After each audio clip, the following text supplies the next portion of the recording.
There we go. All right. We're going to do a little more on beams today. We're going to do beam deflection. So what we're talking about here is you've got the beam in place. It's got all the loads on it and everything. We've done calculations about the stress in the beam, so we know if it's going to have too much yield or too much stress that it yields. We're going to know what beam, we did beam design, so we're going to know what beam we should put in place so it doesn't yield or anything like that. But it's still possible that it doesn't fail by yielding or fracturing, but the beam bends to a point that that's a problem, so it deflects. And so that's what we're going to calculate today and tomorrow. We'll do beam deflection part 1 today, and part 2 will be tomorrow. So before we do that, there was a request to work on a web work problem, though. This problem right here, that one. This is homework 16, problem 5. It's got a couple of parts to it. So I think that's probably where we'll start. I don't know if we'll do the whole thing or not. I don't know. I kind of think it's one of those that once you do it, it's kind of the whole thing all at once. But we'll see. We'll work on it some. So let's copy this here. This one is difficulty 4 out of 5. So it's one that's a little bit more. Oh, I probably should have gotten the problem statement too, but we'll worry with that later. So I've got a lot of A's, B, W, H, C. I only have A, B, C here, so they must be in the problem statement. There must be some more. Let's also copy the problem statement. Okay, there. Let's put that over here. Oh, or down there. Kind of wanted it up here though.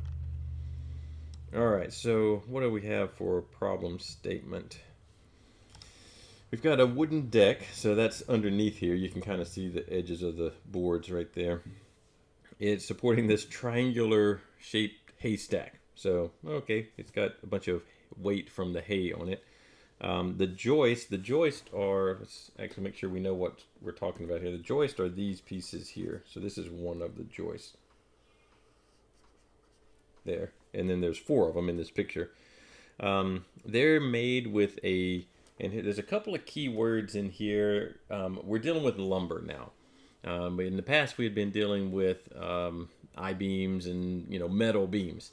And when we talked about their beam designation, their name, they had things like W24 by 10, and that 24 was a nominal height or depth of the beam. How big, how tall is it? But it wasn't necessarily actually 24 inches. It might have been 23.5 inches or something like that. Same thing is true with lumber. So the word here, we've got nominal 2-inch wide. So these are called 2x4s or 2x6s or 2x8s. But the thing is, they're not actually 2 inches wide. They're like, we'll have to look it up, like 1 5/8 or something. So we've got to deal with that. That's going to be one of the keys later on when we're trying to calculate the stress. Is the stress is not based on it being a 2x4. It's based on it being 1 5/8 by 1 3/4 inches, or whatever the actual size of it is, not the name of it. So we'll have to look those dimensions up later. So let's see what we've got here. You know that a 14 by 18 by 36 square bale, so not one of the round bales and not like a triangle that we have here, but it's called square bale, but it's not actually square. Obviously the dimensions are not square, but it's squared off bale. Weighs 63 pounds. So basically what we're saying is that if you had that volume of hay, it weighs 63 pounds. Now, it does even say we're assuming the hay in this hay stack has the same density as the square bale. So if you've ever actually dealt with bales of hay, they're compressed, and this stack of hay probably is not compressed. So and it even points out you're assuming the hay in the haystack has the same density. Really, it has a much lower density, but we're assuming it's the same. So that's a conservative estimate, saying that we're overestimating how much force this triangular stack of hay is going to put on these joists. we do want a factor of safety of 4.8, so that's going to be useful against yielding, so yielding of the lumber. And then we got to determine all this stuff. So I think the first thing we have to do is figure out what's the density of this hay. So not delta, wrong thing. That's for later. That's the beam deflection. Density will be rho equals, let's see, mass over volume, right? And well, we have 63 pounds force, but this will be pound mass in our case. 63 pounds over volume of 14 times 18 times 36. 9,072 inches cubed. So I have pounds per cubic inch now. 63 divided by this number is 6.614 times 10 to the negative third pounds per cubic inch. Okay, that sounds good. The maximum value of the distributed load applied to one joist.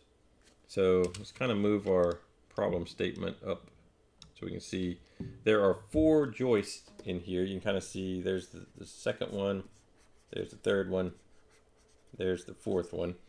And the way that the hay is piled up on the floorboards, we're ignoring the floorboards, the actual floor. We're only thinking about the hay. Obviously, those floorboards do also weigh something, and they do also have to be supported by the joist, but we're ignoring those. It didn't tell us to do anything about them, so we're ignoring those.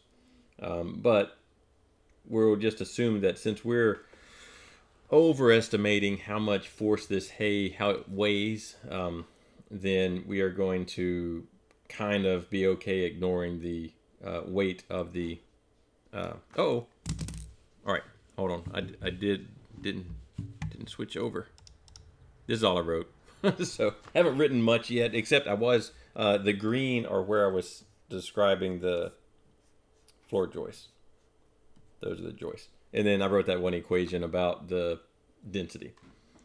So thanks for pointing that out, because I totally wasn't paying attention that I wasn't on the screen.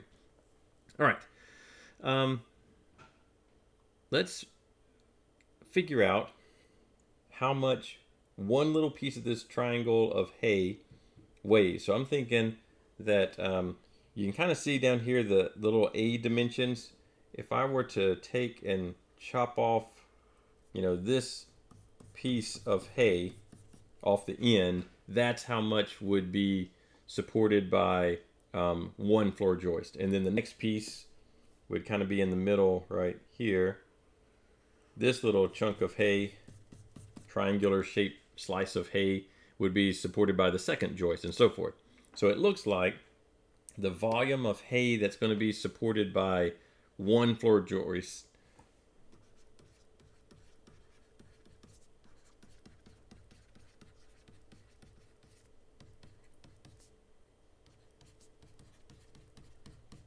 is going to be the area, well, the volume of this slice of hay, which is going to be its area times its thickness, which is 2A. So the area of this is just a triangle. It will be 2B times C over 2. So that's the area, that's this area here, times the thickness, 2A. So that will equal 2 times B for me is, these are in feet. And my density is in units that have to do with cubic inches. So I will convert these in feet over to inches.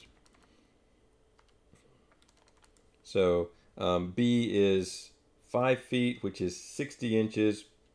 So 2 times 60 inches times C is 3.3 times 12 is 39.6 inches.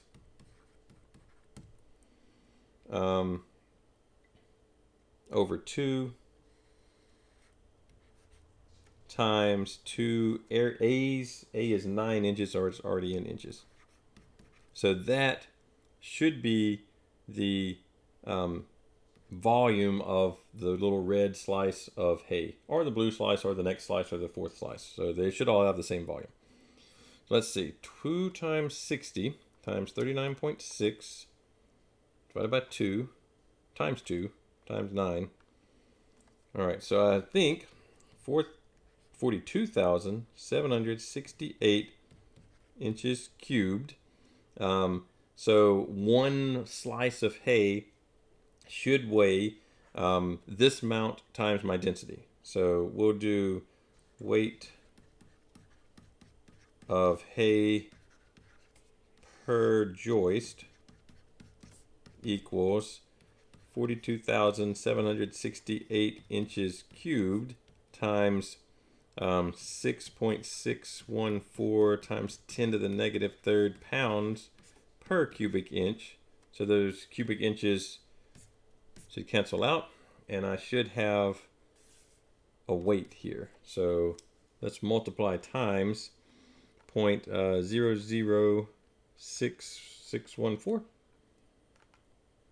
282.87 pounds. All right, so that's our first thing we can check.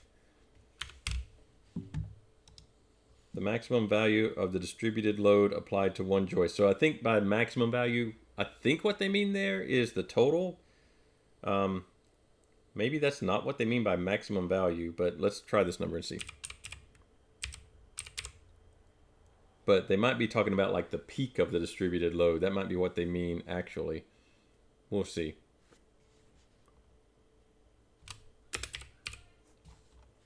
I'm not actually, the way it's worded, I'm not 100%. They did say maximum value of the distributed load, so I kind of think they might not be talking about this number. We'll soon find out. Oh, yep, so they do want the actual peak of the thing. So that's a different question.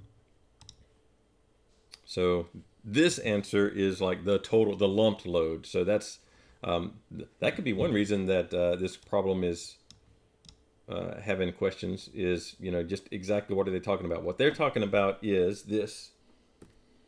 So let's look at the side view. There's one joist, the side view. So I'll color it green like we had our others done. And then our point load, not the point load, our distributed load is, you know, like this. And then there's a whole bunch of arrows distributed.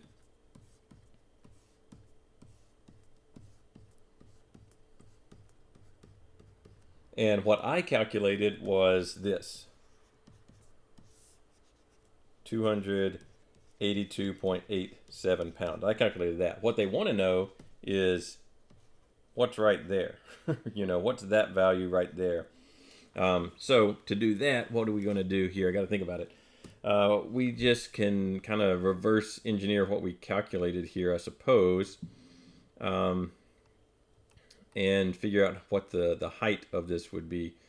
So if we know the area, or well, not, yeah, we'll call it an area now. It's not really an area because we're talking about the distributed load, but we're going to treat it like a triangular area.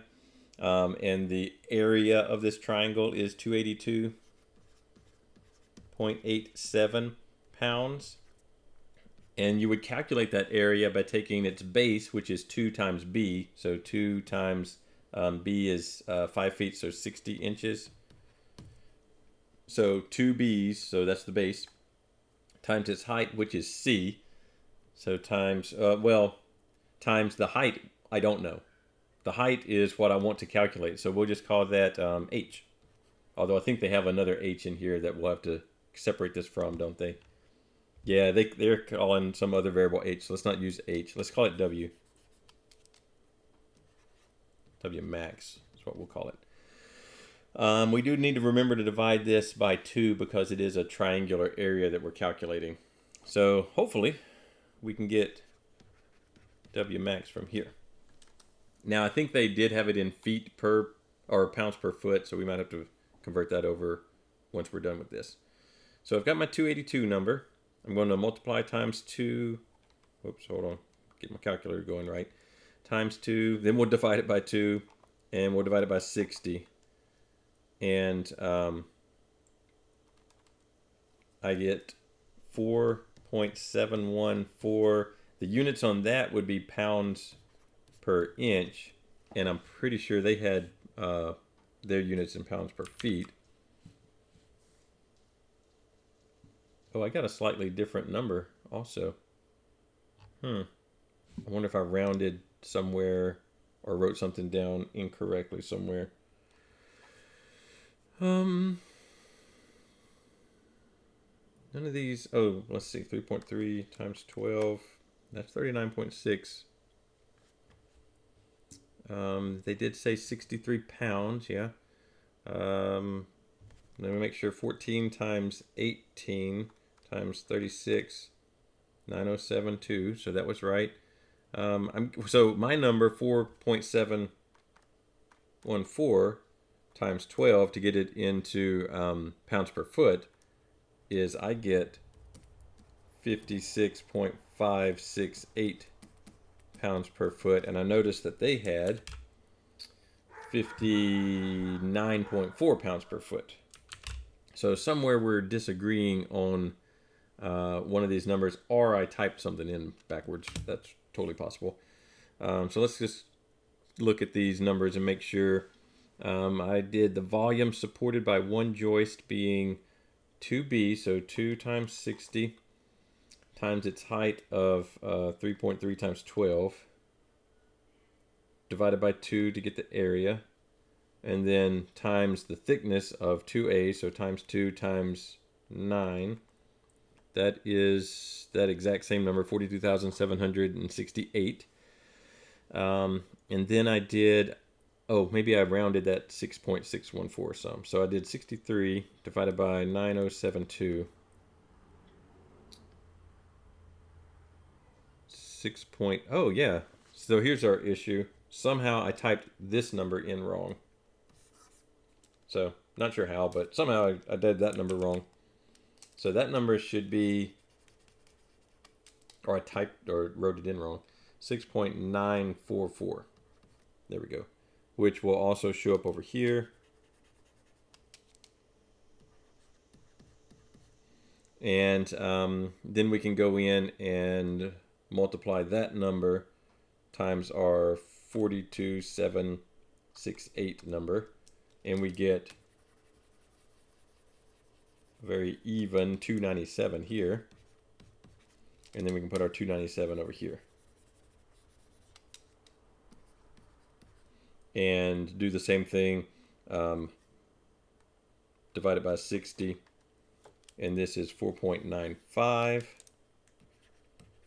and multiply that times 12, and there's our 59.4. All right, so that's what they want with that part. Still haven't done any beam deflection though. This is just geometry type stuff. So this peak is 59.4 pounds per foot, or the 4.95 pounds per inch. Now, the maximum bending moment experienced by this one joist. So now we're looking at this as a beam.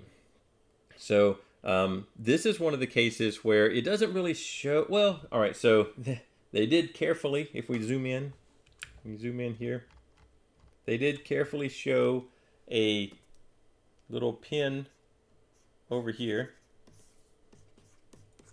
and a little roller over here. So if you look close enough, there is a pin and a roller. So this is going to be supported like a simply supported beam with a pin over here, a roller over here. And so that pin and roller have the reactions that we're normally used to, where the pin has 2 reactions, the roller has 1. And we're going to take one of these as the special case where when we have symmetry like this, then we know that the maximum bending moment for a simply supported beam that has an axis of symmetry right through the middle of it, so, right through here, we've got our axis of symmetry. We know that that beam, the maximum bending moment is in the direct center, so the middle of the beam. So all we have to do is draw, the beam free body diagram like this, put our reaction over here. Now I also know, since everything's symmetric, that this reaction is just half of the total force. So the that number's not 287 anymore, is it? It was 297. So 297 divided by 2, half of the 297 is going to be reacted at the pin, the other half at the roller. That is another little shortcut because the beam has this axis of symmetry. So I know that this is 148.5 pounds. And then I know I've got this distributed load. And this peak here was 59.4 pounds per foot. I know I've got my internal shear, which I'm not particularly interested in right now. And this is that internal bending moment that I want to calculate for what they're asking me. They're asking me what's the maximum bending moment. I know by symmetry that this is the maximum bending moment for a simply supported beam that has a bilateral axis of symmetry. If you didn't know that, or if your beam was loaded not symmetrically, then you draw the shear and bending diagram and pick off the maximum bending moment from there. So to calculate this M, I just need to do summation of moments about my little cut from my free body diagram. I'm going to lump this distributed load somewhere right there. So that will be, that distance is going to be as if I were calculating the centroid of this triangle, the red triangle. And I remember, if you don't remember, then you've got a chart with centroids in it that you can go look this up. But I remember that the location of a centroid is 2/3, the way I've got it drawn here anyway, is 2/3 of the base. And in this case, B is the actual variable B that they're using right here. So I know that that's just 2/3 of 5 feet. The magnitude of this would be 59.4 pounds per foot high times 5 feet wide divided by 2 for it being a triangle. So is that right? I think that must be right. I'm just trying to, because it's the same number, but I'm trying to make sure that I didn't skip over something somewhere and do something incorrectly. I think that's right though. So there's no shear in this center part of this beam because if I add up my forces in the y direction, they add to 0 already. So I can't have an internal shear. But I could have this bending moment here, M. So equals 0 equals 148, this is the red one, 148.5 pounds times 60 inches. Might as well keep everything in feet. I think they actually even had the moment in foot pounds. So times 5 feet. That's going around clockwise. I said clockwise was positive, so I'm doing summation of moments about this cut surface, the imaginary cut free body diagram surface that I created. 0.5 pounds times 1/3. So the moment arm for this is actually, this distance, which would be 1/3 of B. 1/3, B is 5 feet, so 1/3 of 5 feet. I drew M counterclockwise, so minus M equals 0. We'll move M to the other side of the equal sign. Letting it catch up. I think we're back. All right. So 495 foot-pounds. Let's plug that number in. Actually, we can see it right there that it's 495, so we did get it correct. We can plug the correct number in here. That was 59.4 pounds per foot, I think. And this is 495 foot. I guess they want the multiply in there. Not sure. We'll see. Yeah, all right. All right, now what they want is some of the beam stuff. So that was kind of beam, but it was more like internal bending moment stuff. Now they want some beam stress calculations. the minimum required height of the joist, and they say height H, and if you look kind of here, they've got H labeled as the height of your 2 by whatever. We don't know what it's going to be. It's a 2 by something. Now this is where the flexural stress equation is this. Now we are trying to do a worst case scenario, so we can do sigma max equals MC over I.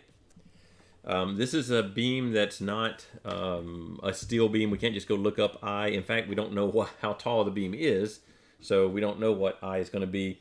But we do know that this is a rectangular beam, like this.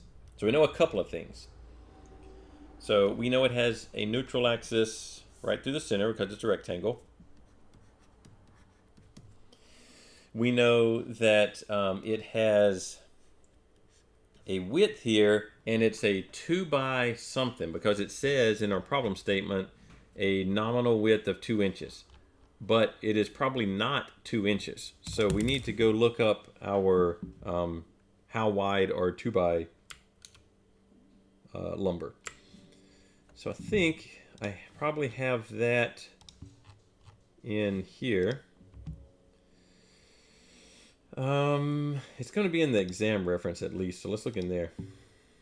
So somewhere in here there's going to be a chart for right there. I think we just got to turn it the right way. And we're going to have to zoom in and hope it doesn't degrade on us. Kind of is pixely.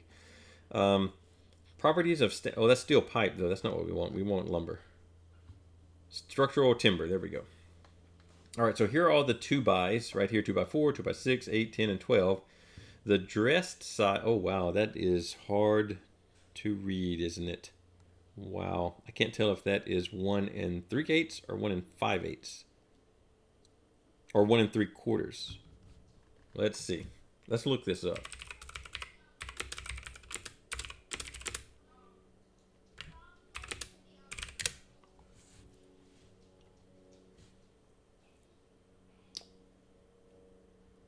Is that 11 halves or 1 1/2? So that's hard to read what they're writing here. I assume that's 1 1/2, because this would be 31 halves. That seems weird. But I don't know that. I don't think this says a half over here though. Pretty sure that our little chart we're looking in, that looks more like maybe 3/8. I think 1 3/8 is what that looks like. These 6 bys are definitely half. I'm going to go with 1 3/8. We'll go with that. So we'll figure out if it's wrong in a second. 1 3/8, I think, wide. And then we know that this dimension is just labeled H. All right. So looking at our equation, sigma max, we need to figure out, we had some statements about factor of safety. So it was air-dried Douglas fir, so that's going to tell us material strength. And then factor of safety of 4.8 against yielding. All right. So we've got to find a chart for some material properties of Douglas fir. I don't see any there. What about here? Let's turn that, zoom in. There is air-dried Douglas fir. There's the, now this one, tension and compression are probably different. So yeah, 6.4 in compression, 8.1 in tension. So I think this beam will be bending, so part of it will be in tension, part of it will be in compression. So let's use the compressive number, 6.4, since it's going to be the weaker of the two. So that's 6.4 KSI is its strength. So that'll be sigma Y, the yield strength in compression. I'm going to put a C on there just to remind me. 6.4 KSI. But we're only allowed to have that yield strength divided by 4.8 because we had to have a factor of safety of 4.8. So our allowable is a good bit smaller. 6.4 divided by 4. Oops, hold on. No. 6.4 divided by 4.8. 1.33 KSI is how much stress we're allowed. All right. So now I've got my equation up here. Sigma max equals MC over I. I'm just dropping the negative sign off for now. I am worried about tension versus compression because it's different strengths in tension and compression. But I'm not. The C is just H over 2, whether measured to the top or the bottom. So I'm not too worried. So our sigma max that we're allowed, so maybe we should write allowable in there, but is 1333 psi. 0.33 it was repeating. The bending moment that it has to deal with is 495 foot-pounds times 12 inches per foot. C is 1/2 of H. H is what we're trying to solve for, so I don't know. It's just H over 2. And then I, this is a rectangle, so the moment of inertia for a rectangle is equal to B H cubed over 12. So B, this is, I think, 1 3/8 inches, times H, which I don't know, that's what I'm solving for, so just H cubed over 12. Oh, I put, whoops, there we go. More like that. So this little part should be moved over a little bit. Like that. That looks better. So assuming I can solve this equation for H, then we will have our minimum required height. Now that's not necessarily going to be a lumber size. It's going to be just whatever it calculates out to. So let's see if we can work on solving that. So 1333 point a bunch of threes. I'm going to, let's see, for now let's divide the 495 out and the 12. Multiply that 2. And then we will multiply by 1 3/8.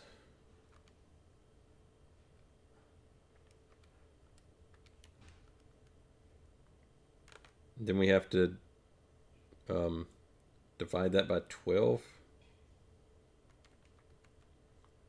So now I've got losing track of what I've got. I'm doing it all in my calculator without writing it down. So let's see.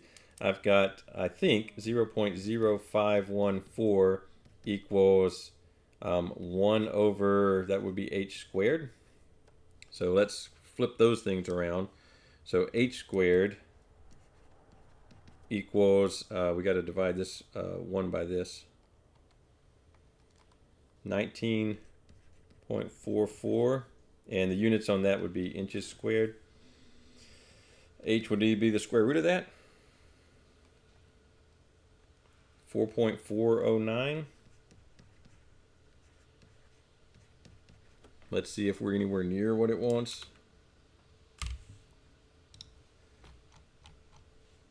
They have 4.06. I have 09. Oh, well, again, I don't know that that's 1 3/8. That could very easily be 1 5/8. You know, I can't read it off the chart, and that's a problem with this particular chart I'm looking at. And then when I look it up online, it's, you know, like a half or something. So yeah, I just can't read what that's supposed to be right there. I don't have my book handy to go look in the book either. I mean, that could be 3/16 even. It's hard to tell what it's supposed to be. I wonder if it's 3/4. 1 3/4. Why we're off is no doubt this number. I just don't know what number they actually want in there. I wonder if it is embedded in the problem statement and I can see it. Let's see.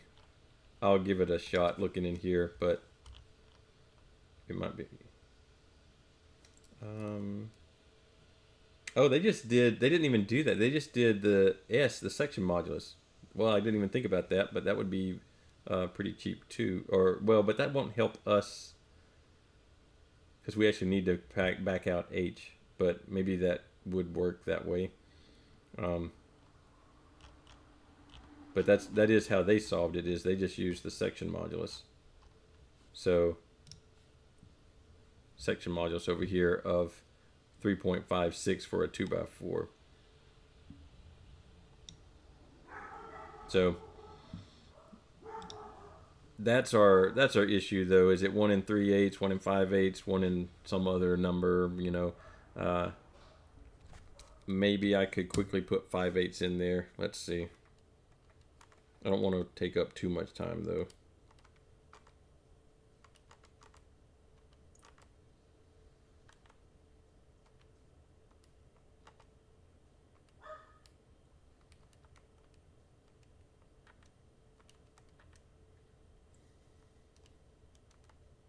Oops.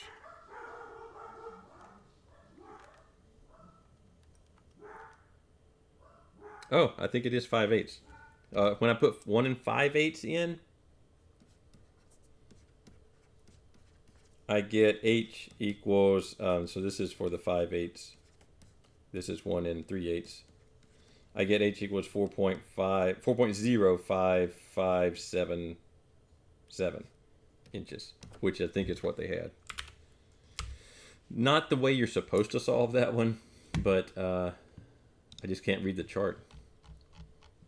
But yeah, that's the number I get when you use 1 and 5/8. So if you're having trouble with that one, it could totally be if you're using that particular piece of paper and not the book with the chart written in it clearly, then that's going to be your issue. Is you're not sure if that's 3/8 or 5/8, but it's 1 and 5/8.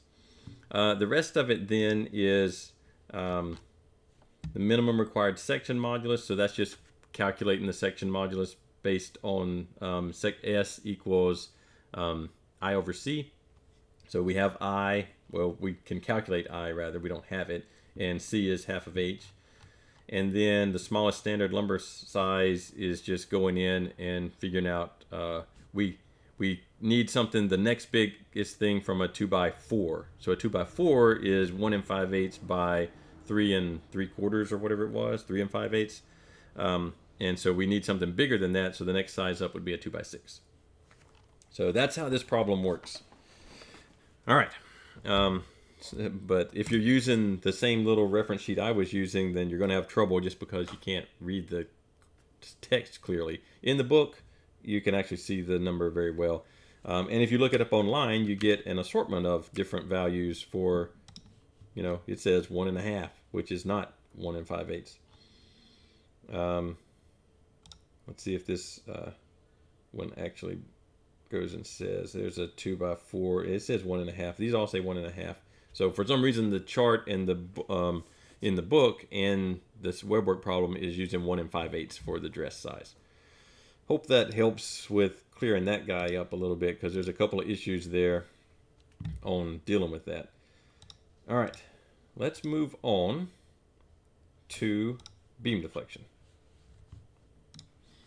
All right.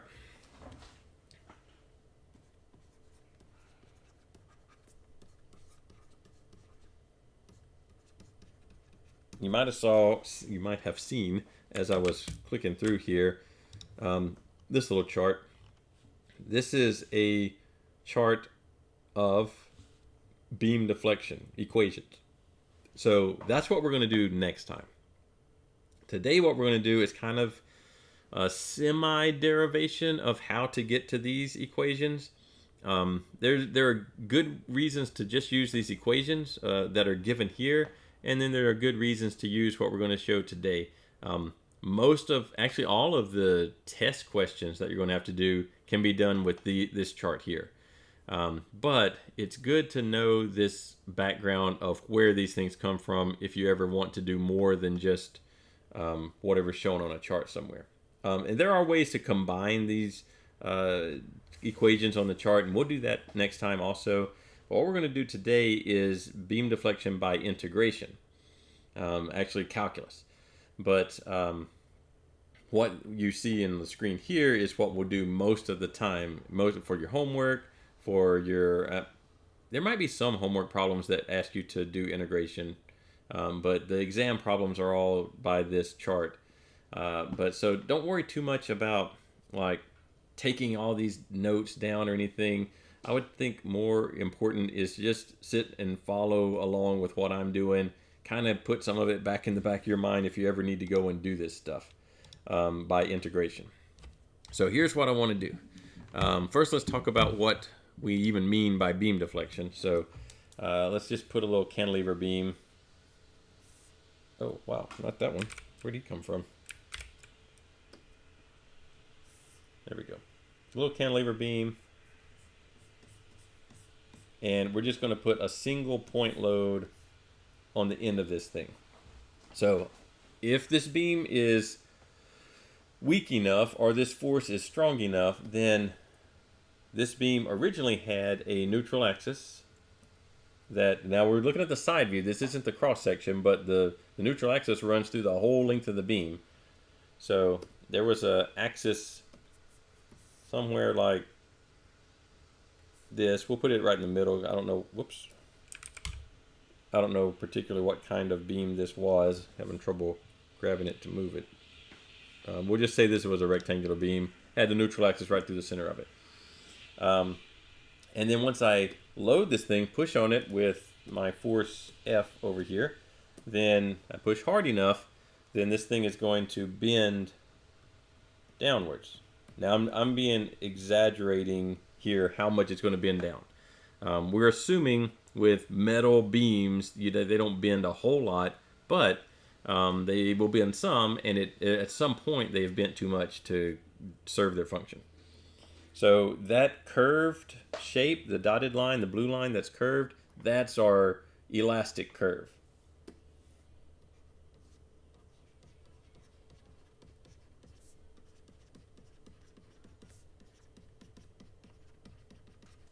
Now, if it becomes plastic, that remember our little little guy here. Let's put him off to the side.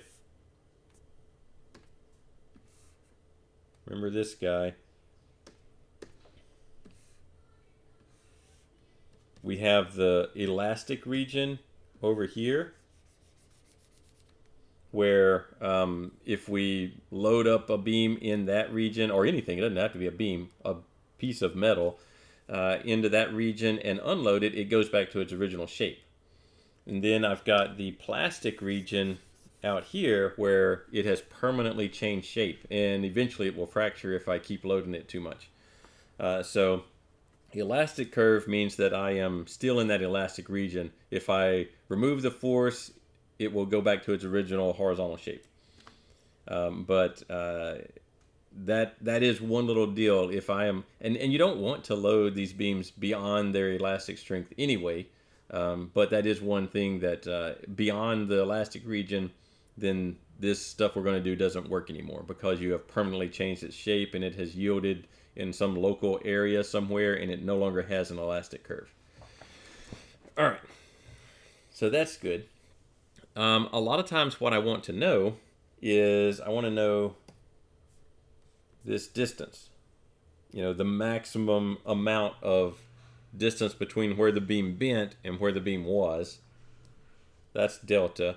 That's the beam deflection.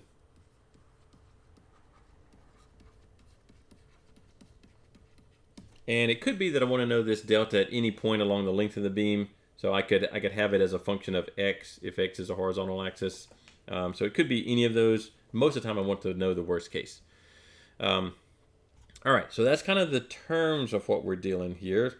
Let's get some equations. Now these equations are going to be parametric. They're not going to have numbers in them. We'll, at the very end, I think we'll run through one with numbers if we have time. All right, let's do a simply supported beam here. Here's a little beam. We're going to put a, put a little pin over here, roller over here, and I'm going to put a point load in the center of this one. And imagine the same thing where I have this thing deflected downwards. Now, they don't always have to be symmetric and all that kind of stuff. That's just where I'm at with generalizing it. All right, so now let's take a little view of this blue dotted line, but exaggerate it even more.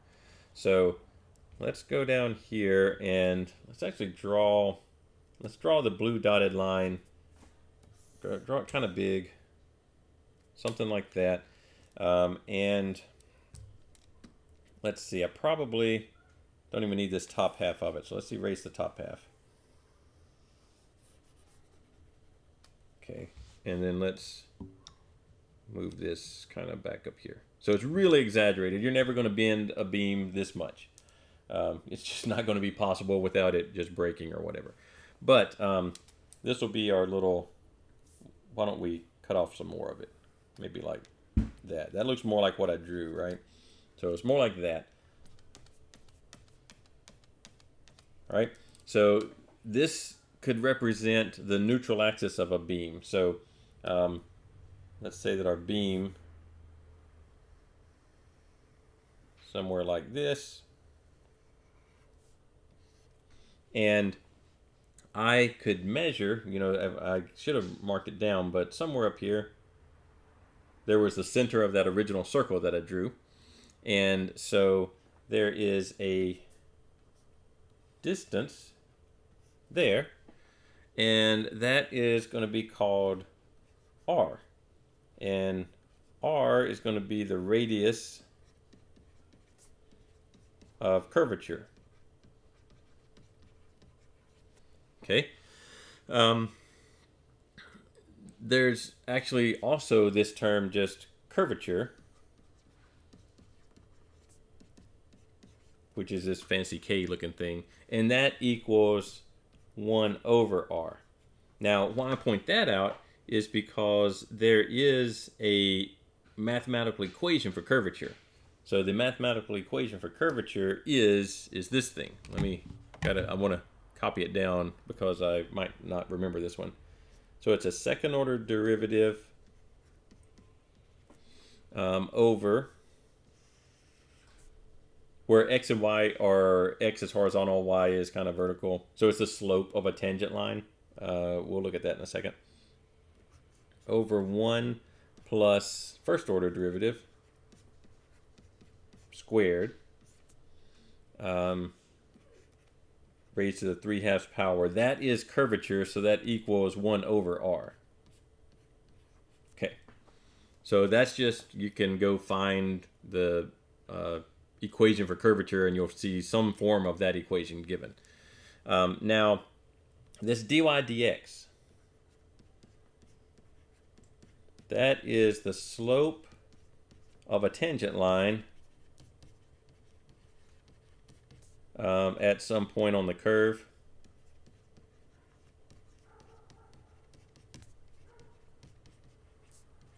And the curve is, you know, the beam's being curved. So if I took some point over here and drew a line through it, tangent, like that, then that slope of that guy equals dy over dx. That's just the definition of slope.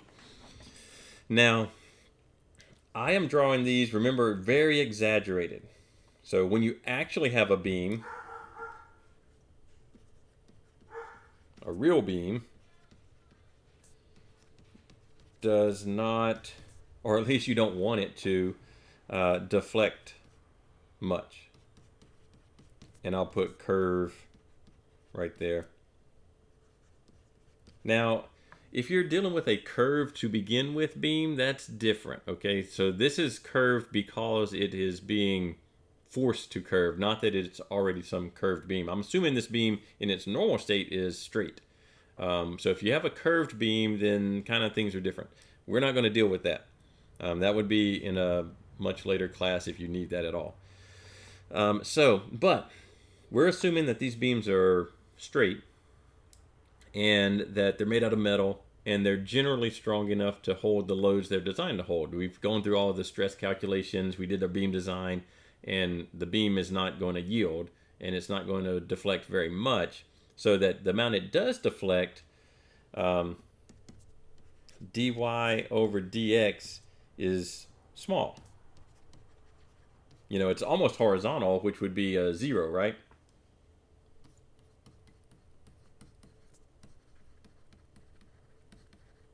So close to horizontal slope equals 0. So if I go back to my original curvature equation, this dy over dx, the slope, is in the denominator and a small number. So if I put a small number in, like 0.01 for dy over dx, and then I square the small number so it gets even smaller, I add it to 1, which compared to this squared small number is really big. The whole denominator is basically 1 plus a really tiny number raised to the 3/2 power, which is pretty much just 1. So I can say that 1 over r is pretty close to just the numerator, because the denominator for very small curves is just basically 1. So just this guy, the second order derivative, d squared y over dx squared. Okay, so that's useful. Now let's go back to our picture over here and do a little bit of calculating here. Let's take, so that blue line represents the neutral axis.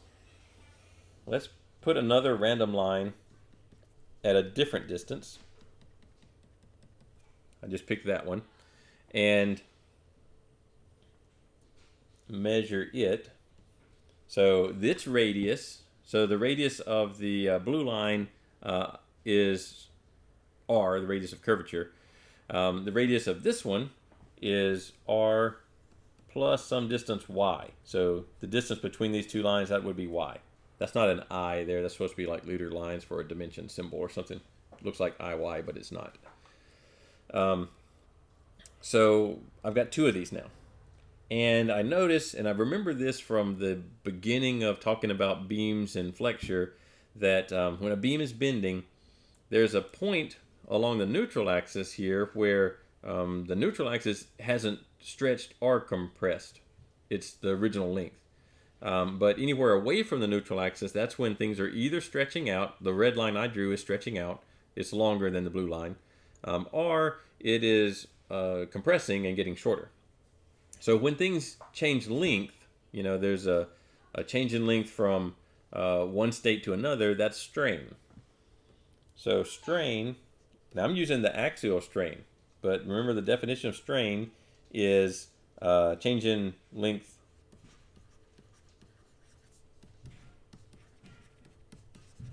divided by the original length. So the original length of this thing that is being strained, I'm thinking of that red line that I drew, the red dotted line, it had to stretch out to get to its new length here. So if I were to calculate the change in length divided by the original length, I would do something like this. The length of that red line is the radius of the red line times, and I don't have this variable shown yet, but this angle, let's do this in blue. That angle is angle theta. So that's just, you know, how much of this beam has this radius of curvature. Now it's possible that you've got a very complicated beam with all sorts of loads on it, and there's little intervals of it that have different radius of curvature. You can imagine a beam that's, you know, it's bending all sorts of different ways, and there's different little pieces of it that I have to do this for. I'm not worried with that right now. We're assuming that we've got one load right in the middle, and the beam has this nice even radius of curvature. So r plus y times theta is the arc length of the red line I drew. The original length of the red line before I deformed of the beam is the same as that blue line. So the original, so the delta would be the arc length of the red line minus the arc length of the blue line divided by the original length, which is the blue line. And that will calculate strain at that red line. And so I could put any number in there for y that I wanted to, and calculate the strain at that point in the beam. Now I also see that theta appears in each of these terms, so I can eliminate those. It's common amongst all of them. I can also see that r, I've got r plus y minus r over r. So I can also rearrange this to get rid of most of the r's. There's still going to be an r left over, but I can rearrange it to have basically y over, I would have an r left in the denominator. So that's pulling out an r. Actually, it's more like expanding the r plus y theta and pulling out all of the r thetas. And I'm left with y theta over r theta. Oh, wait. No, here's a better way to do that. Hold up. Let's look at this another way. Here's a better way to look at it than what I was doing. Let's expand that. R theta plus y theta minus r theta over r theta. So we could eliminate the thetas like I was going to, but this is cleaner, I think. So r theta minus r theta. That looks simpler. And then I've got y theta over r theta. Now let's cancel out theta over theta. And I've got this little simple equation for strain is y over the radius of curvature. I think that's cleaner, easier way to look at it. I don't know why I didn't do that the first time. Now also, we have been using, I think we even wrote it earlier today. Let's see. Yeah, right here. We have been using, whenever we were doing maximum flexural stress, we were using this variable c to represent the largest distance from the neutral axis that we could find in our beam. So let's do that because I want to deal with the maximum strain. So basically I'm just going to say that the maximum strain is equal to c over r. So just plug in this variable c for r, which is where c is the largest distance I can get from the neutral axis. So when I drew my value from y, I just kind of randomly picked some point here. C would be all the way to the bottom of the beam, or maybe all the way to the top of the beam, depending on which distance was larger. Okay, so now I've got a couple of things here. They're both on the screen. 1 over r is the second order derivative. Strain is c over r. I need to relate some stuff together. So, and I also have my sigma max equation. Might as well write that down. This is the one that we used earlier today. I am going to drop the negative sign from it. And just since I'm using the maximum one, I don't know if maximum is going to be at the top of the beam or the bottom of the beam. So I'm just going to leave the negative sign off and just let the shape of the beam tell me if it's in tension or compression. You know, is it being stretched out or compressed where I'm looking at it. All right. Also, this was the elastic curve, right? So back up here, there was a little particular reason that we liked this region right here, the elastic region. In this region, for a metal, you're just stretching out the atomic bonds and it's all elastic, and that region is linear. It's also, sometimes it's linear elastic region or the linear region or whatever. And we said that the equation for this line, this straight line, is sigma, that's sigma, equals E. E was the slope of that line, the modulus of elasticity, times epsilon. That was Hooke's law. Okay, so let's use that in all of these equations. So sigma is mc over I. equals E. E is not going to be substituted for anything. E is the slope of the linear region in that stress strain curve that we just looked at. Epsilon is C over R. 1 over R is that curvature. So at the top of the screen up here, right? We did that earlier where we took the curvature equation and kind of simplified it for beams that weren't bending very much. And so I've got a 1 over R right here. So I can now say that M times, well, look, actually, let's not even write the C. Look, I've got C and C, so those cancel out. So M over I equals E, and then 1 over R was the second order derivative. Okay. Now, if I think back a little bit, E is a material property. It should be constant from one end of my beam to the other. It really shouldn't change material properties that much at all. I is a cross-sectional property. So assuming that the beam is all an I-beam on one end all the way to the other end of the beam, it's all the same I-beam or whatever. It's all the same shape from one end to the other of it. All the cross-sections are. Then that's constant. M is not constant. M is actually a function of X, right? Assuming X is my horizontal axis along the beam's length. In fact, you had some homework where you had to write equations for M of X, in different intervals for the beam. So it's really a function of X. It's not constant. So now what I can do is I can go in there, just rearrange this equation, actually not even rearrange it really, just move E over, I suppose, and say this.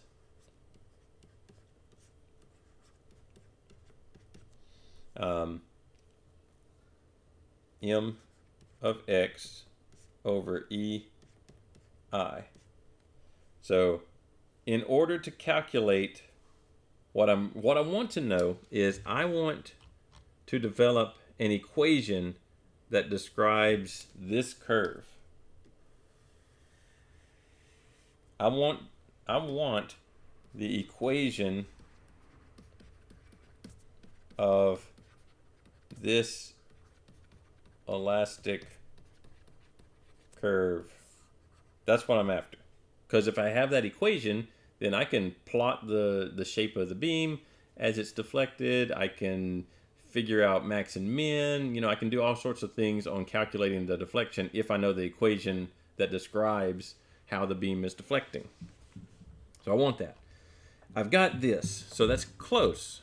That's close to what I want. If I integrate both sides,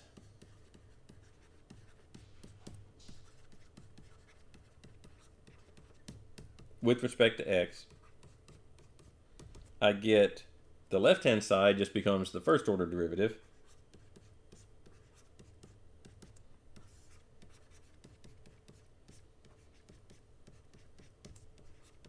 And I'll get some constant of integration just by doing the integration, right? This is useful too. So this is the equation that describes the slope of a tangent line to the beam.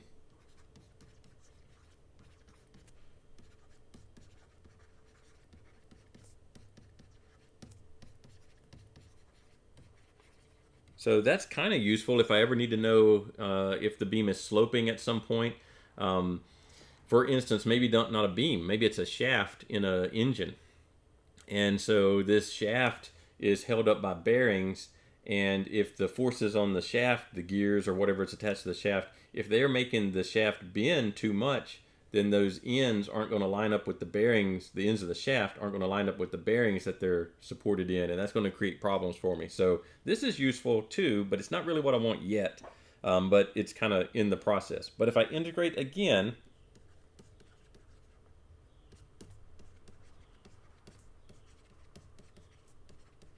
so integrate both sides with respect to x again. Now the left-hand side becomes y as a function of x. Now this y is not the y, not this red y right here. Maybe I should have used a different variable there. But so it's not that y. This y is this distance. So if there's my x-axis, there's my y-axis. Y is how far down at any point along the length of the beam is the new beam, the deflected shape of the beam. So that's the y I actually want. That's the deflection. So y of x equals, now I've got a double integral here, dx. I guess I have to integrate that. Oh, that's a C1. Plus I get a new constant of integration. So it looks, cumbersome, and it can be if you have a very complicated loading situation. Let's do a very simple loading configuration just to do this by integration. And then, like I said, what we really are going to end up doing is these equations. If we look in here, whoops, there we go. You can actually see some of the stuff. There's y, there's that EI in the denominator. There's a lot of other things in the equation too, but there's that E and I that are constants for the beam itself, the shape of the beam and the material of the beam. Here's some stuff giving me theta.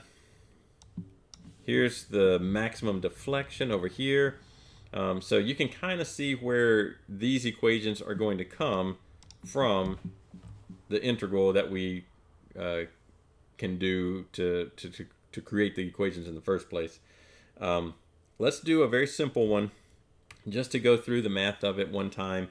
I don't think you're going to need to do this very often. I don't even know that there's a web-work problem that could do this.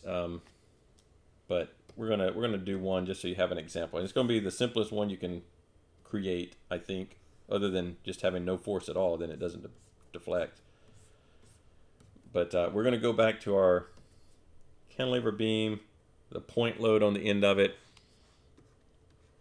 We're going to make this one generic. It's not going to have dimensions. It's going to have dimensions, but they're going to be variable. There's going to be parameters. So let's also cut this one. And let's actually look at the right-hand side just for some convenience of our numbers being positive versus negative. So we're going to do this. It's our free body diagram. I've got an internal shear force V. I'm not really concerned with that guy, but that is V of X. And then I've got that internal bending moment. That's M of X that goes into the equation that I want to integrate. That is M of X. So we need to also have a coordinate. I want to put X going this way. So X equals 0 over here. At the wall, X will equal L. L will be the length of the beam. So if I went all the way from X equals 0 to the wall, I would start at the free end of the cantilever beam and move all the way across to the wall. So that's kind of backwards from what we've drawn it in the past, but it makes some of this simpler. So let's figure out what we want to do. We want to solve this equation. Well, we want to solve the one where we integrate the thing, basically. So dy, we'll write it over here. Dy dx is equal to the integral of m of x dx. I'm going to go ahead and take that e and I. They are constants, so I don't have to worry with integrating them. I'm going to go ahead and take them out and put them over here, actually, outside the integral sign, just so I don't even have to worry with them. So there's 1 over EI. Okay? So I just need an equation for m of x. So I'm looking at my free body diagram here. I'm going to take this cut portion and do summation of moments about that cut point, I'll do clockwise positive. They have to equal 0. M of x is positive, so m of x. V of x does not create a moment about that point. So m of x also positive, so plus p times whatever x equals 0. So therefore, when I solve this, m of x equals negative p times x. All I did is move p times x to the other side of the equal sign. But now I have an equation I can put in for m of x. So dy dx equal, oh, there's also plus a c1, constant of integration over there. I left that off. 1 over e I, integral of let's put the negative 1 out there also. So p times x dx plus c1. And I'm going to integrate all the way across the beam. So the beam, the way I drew it, starts at x equals 0 on the free end and x equals L on the other end at the wall. So from 0 to L. So the integral of px dx is just px squared over 2. So dy over dx equals negative 1 over ei. Those are all constants. Px squared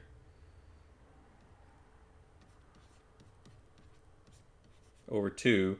I have to evaluate that from 0 to L. And when I put a 0 in, the whole thing goes to 0. And then I've got that plus c1 still. So it looks like I've got dy over dx. So this will be an equation for the slope. So this could be theta. I'll just write equals. Theta of x, dy dx is theta, the slope of the tangent line. And then I've got, looks like equal to negative p L squared. I'm plugging in an L for the x. When I plug in 0 for x, it all goes to 0. PL squared over EI plus C1. So I don't have a value for C1, but I can look and say that, look for a boundary condition where I know something about theta.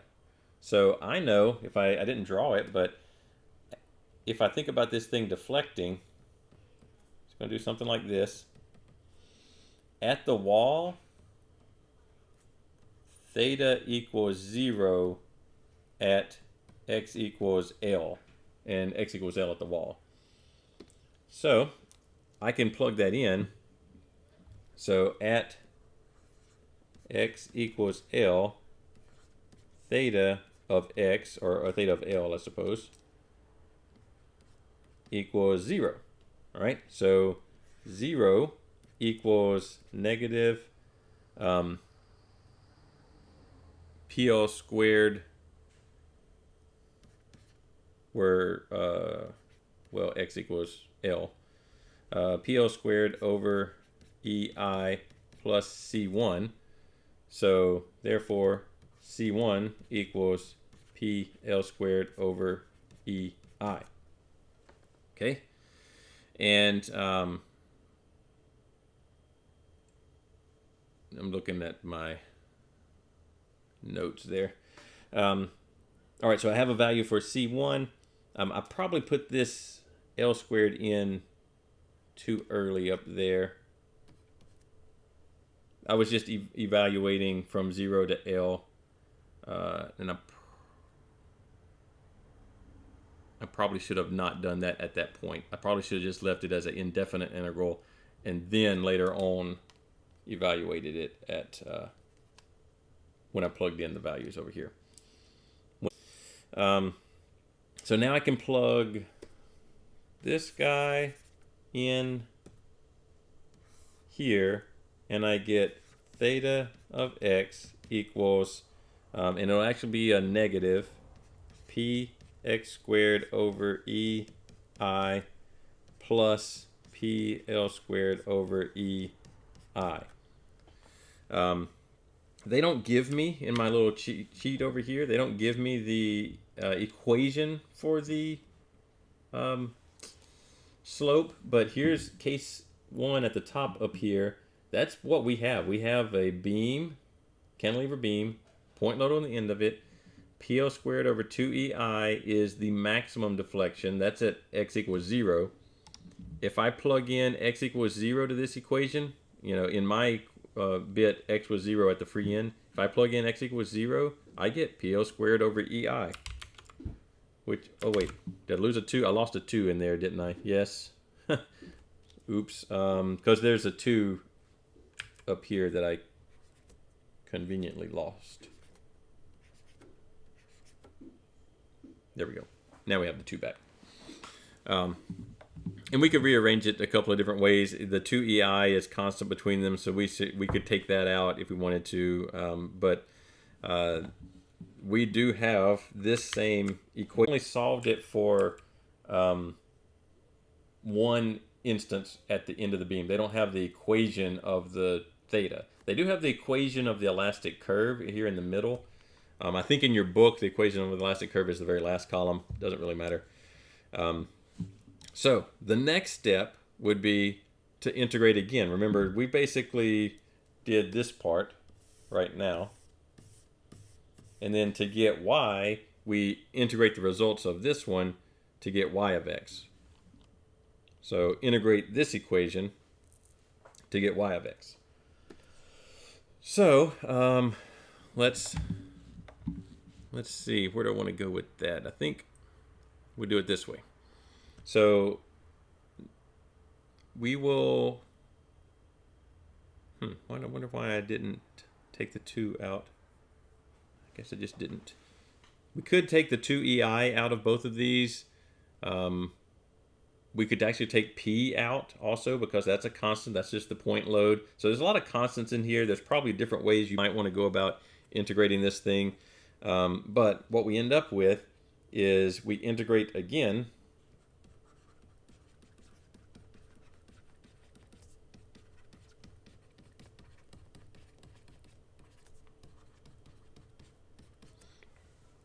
And we will get theta of x. Remember, that was actually dy over dx. So if I integrate dy over dx with respect to x, I just get y as a function of x, which is what I finally want. So there's y as a function of x. And then I need to integrate this other thing. I want to do it this way, and then we'll deal with it.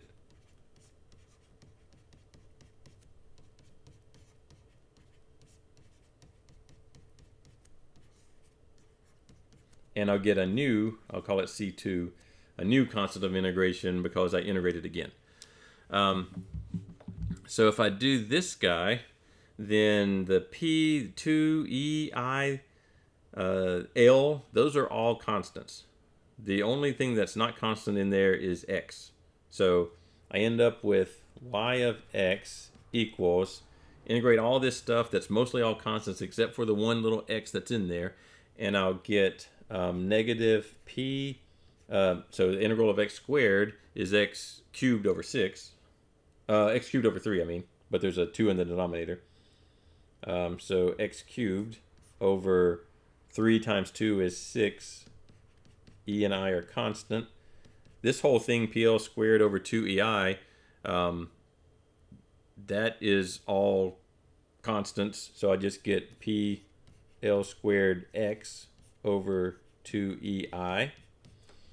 And then I get my new constant of integration, C2.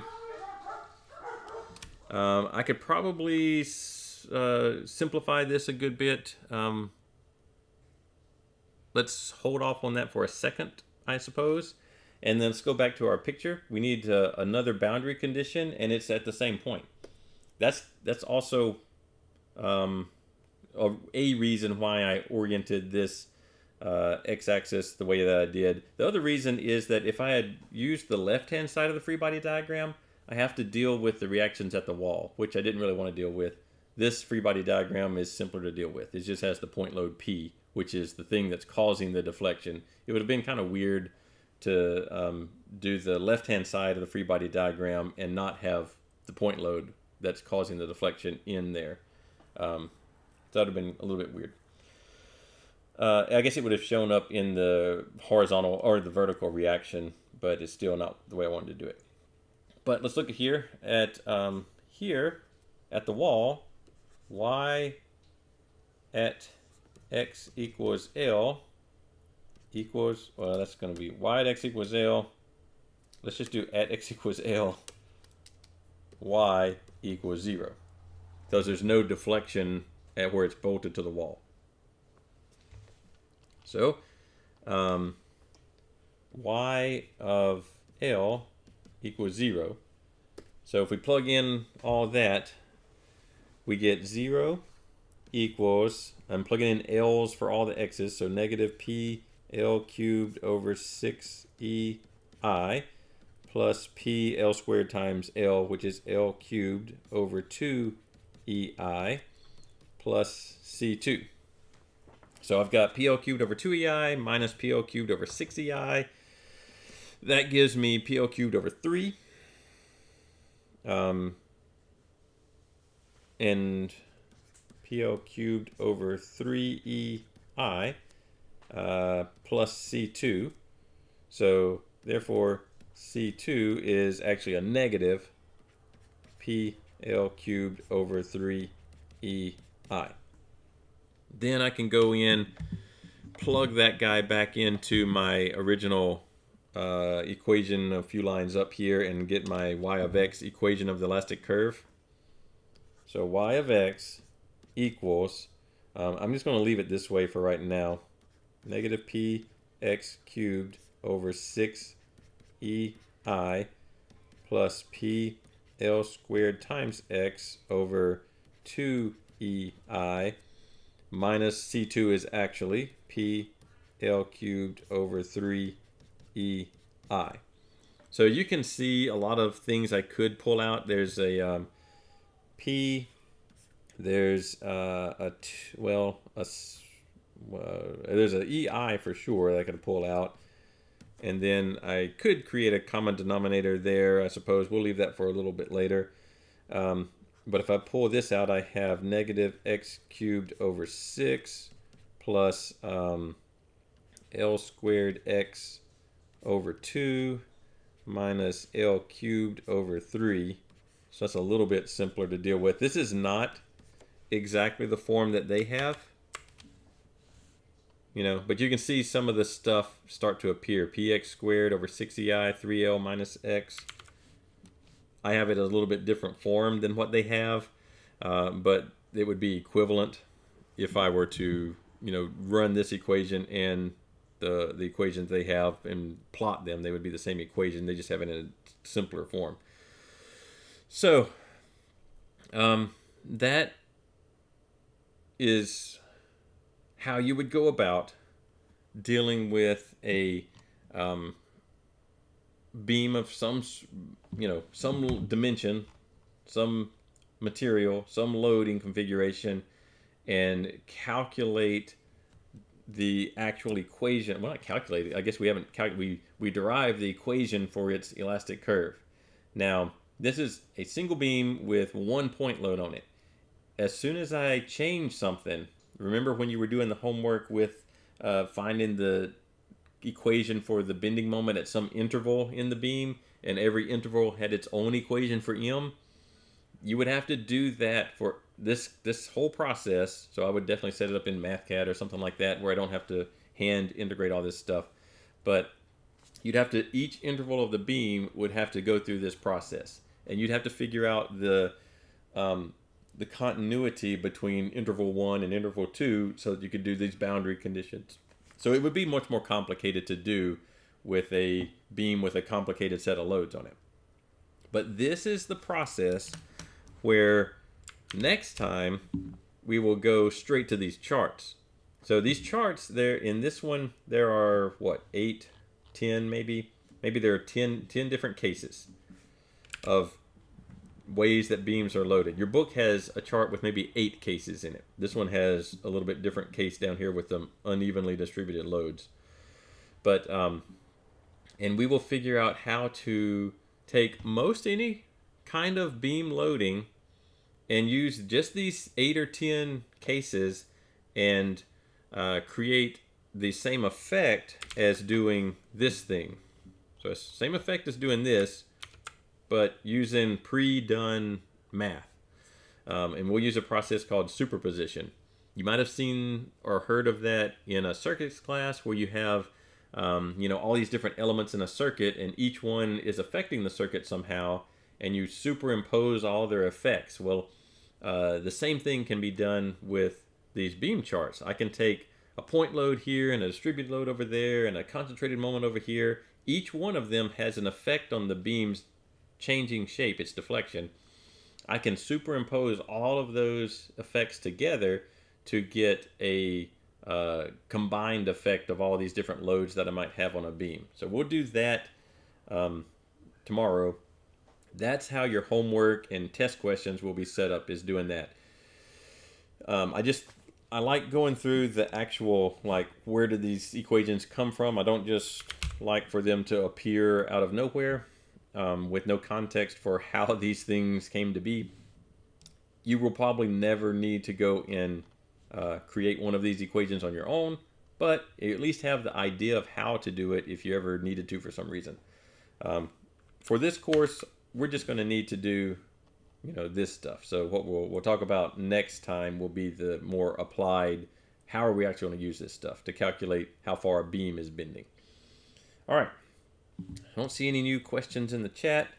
If you have some questions or stuff you want to work before we get into the beam deflection by superposition tomorrow, send them to me and we'll look at them. But until then, I will see y'all on Thursday, and we'll talk about beam deflection by superposition.